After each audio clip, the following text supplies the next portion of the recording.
എന്ത് ഈ നിരീശ്വരവാദികളായ ആളുകളുടെ ഏറ്റവും ശക്തമായ വാദങ്ങളൊന്നാണ് എന്ത് ഇത് ഈ പ്രപഞ്ചം എന്നുള്ളത് ഇതൊരു റാൻഡം എക്സ്പീരിമെന്റിന്റെ ഭാഗമായിട്ടുണ്ടായതാണ്.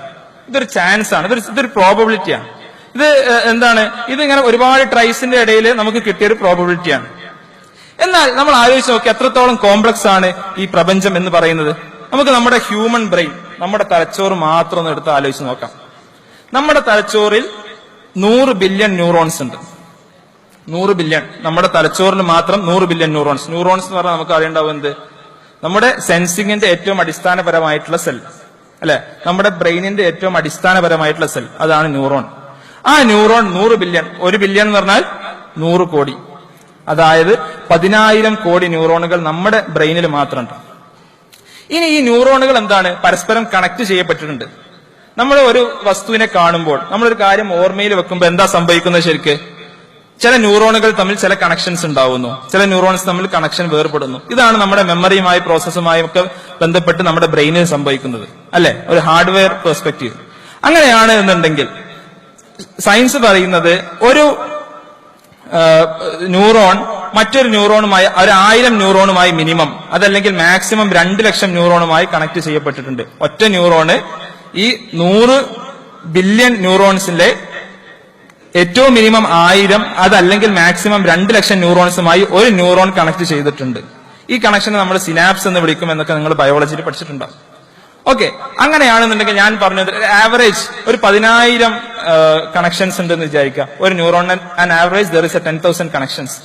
അങ്ങനെയാണെങ്കിൽ എത്ര സിനാപ്സസ് ഉണ്ട്? ഈ 10^12 ഇൻറ്റു 10^11 ഇൻറ്റു 10^4 10^15, ഇതിനെ നമ്മൾ 1 ക്വാഡ്രില്യൺ എന്ന് വിളിക്കും. ഈ 10^15 എന്ന് പറഞ്ഞാൽ വളരെ വലിയൊരു സംഖ്യയാണ് അല്ലെ. നമുക്കറിയാം മനുഷ്യന്റെ ശരീരത്തിലെ മൊത്തം സെല്ലുകളുടെ എണ്ണം എത്രയാണ്, 10^14 ആണ് എന്ന് സയൻസ് പറയുന്നു.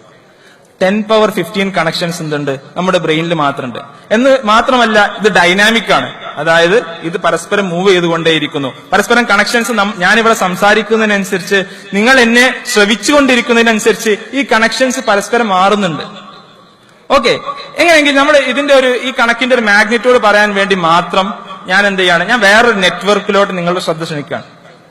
മറ്റൊരു നെറ്റ്വർക്കാണ് എന്ത്, നമ്മുടെ മൊബൈൽ നെറ്റ്വർക്ക്. നമ്മുടെ ഭൂഗോളം മുഴുവൻ കണക്ട് ചെയ്യപ്പെട്ടുള്ള മൊബൈൽ നെറ്റ്വർക്ക്. ഈ ലോകത്ത് ഏകദേശം 600 കോടി ആളുകളുണ്ട്. ഈ 600 കോടി ആളുകളുടെ അടുത്ത് മൊബൈൽ ഫോൺ ഉണ്ട് എന്ന് സങ്കല്പിക്കുക. 6 billion mobile phones are there. ഓരോന്നിലും നമ്മൾ മാക്സിമം നമ്പർ കൊടുക്കുക. ഓരോന്നിലും നിങ്ങളുടെ ഫോണിലേക്ക് എത്ര കോൺടാക്ട്സ് ഉണ്ടാവും നിങ്ങൾക്ക് അറിയാം അല്ലെ. 500 കോൺടാക്ട്സ് ഉണ്ട് എന്ന് സങ്കല്പിക്കുക അല്ലെ. എത്ര കണക്ഷൻസ് ആയി? 3 × 10^12 കണക്ഷൻസ് ഓൺലി അല്ലെ. ലോകത്തുള്ള മുഴുവൻ മൊബൈൽ ഫോൺ നെറ്റ്വർക്ക് എടുത്ത് നോക്കിയാലും 3 × 10^12 കണക്ഷൻസ് ഓൺലി. അത് നിയന്ത്രിക്കുന്നത് സാറ്റലൈറ്റ്സ് ആണ്, അത് നിയന്ത്രിക്കുന്നത് ടവറുകളാണ്. എന്നാൽ ഒരു മഴയോ കാറ്റോ അടിച്ചാൽ എന്ത് പറയും അല്ലെ, ഇപ്പോ ഇത് പരിധിക്ക് പുറത്താണ്, അല്ലെങ്കിൽ ഇതിപ്പോ നിലവിലില്ല എന്ന് പറയുന്നൊരവസ്ഥ. എന്നാൽ ലോകത്തുള്ള കോടാനുകോടി മനുഷ്യരുടെ തലച്ചോറിനെ കുറിച്ച് നിങ്ങൾ ആലോചിച്ച് നോക്കുക. അവിടെയുള്ള കണക്ഷൻസിന്റെ എണ്ണത്തിനെ കുറിച്ച് നിങ്ങൾ ആലോചിച്ച് നോക്കുക.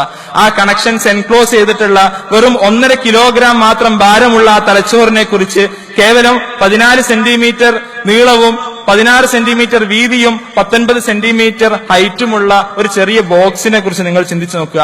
ഈ ഒരു ചെറിയ പെട്ടിക്കുള്ളിൽ, ഈ ഒരു ചെറിയ തലക്കുള്ളിൽ ഇത്രക്കധികം കാര്യങ്ങൾ നടക്കുന്നുണ്ട് എങ്കിൽ ഇതൊരു യാദൃശ്ചികതയുടെ ഭാഗമാണ് എന്ന് പറയാൻ നമുക്ക് സാധിക്കുമോ ഇല്ലേ എന്ന് നമ്മൾ ചിന്തിക്കേണ്ട കാര്യമാണ്.